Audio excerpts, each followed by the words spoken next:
ನಿಮ್ಮ ಮನೆ ಮುಂದೆ ಬರೋ ತರಕಾರಿಗಳು ಆ್ಯಕ್ಚುಲಿ ತುಂಬ ಇಂಟ್ರೆಸ್ಟಿಂಗ್ ಇದೆ. ನನಗೆ ಇಮಿಟೇಟ್ ಮಾಡ್ತಿರ್ತೀನಿ ಅವ್ರು ಕೂಗಿದಾಗ, ಮರ್ತೋಗಿದೆ ಇವಾಗ. ಸಪ್ಪ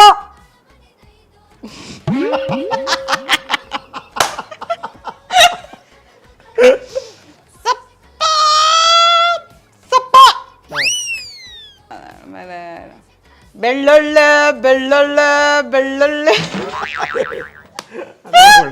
ಟೊಮೆಟೊ ಸೊಪ್ಪು ಏರಿಯಾದಲ್ಲಿ ಐ ಡೋಂಟ್ ನೋ ಏನೇನೋ ಇದೆ ಆಯ್ತಾ. ಇನ್ನೂ ಮಜಾ ಅನ್ಸುತ್ತೆ ಅವ್ರದ್ದು ಸೌಂಡು. ಬ್ಯಾಗ್ ಜಿಪ್ಪು ಹೋಗಿದ್ರೆ ಹಾಕೊಡ್ತೀವಿ ಬನ್ನಿ. ಕಚೋರಿ ಸಮಾಚಾರ ಅಲ್ವಾ? ಇದು ಬೇಡ, ನನ್ನ ಇಮೇಜ್ ಹಾಳಾಗೋಗಿದೆ ಗುರು. ಟೊಮೆಟೊ 100 kg ಅಲ್ಲ, ಟೊಮೆಟೊ 1 kg 100 ರೂಪಾಯಿ 100 ರೂಪಾಯಿ 100 ರೂಪಾಯಿ.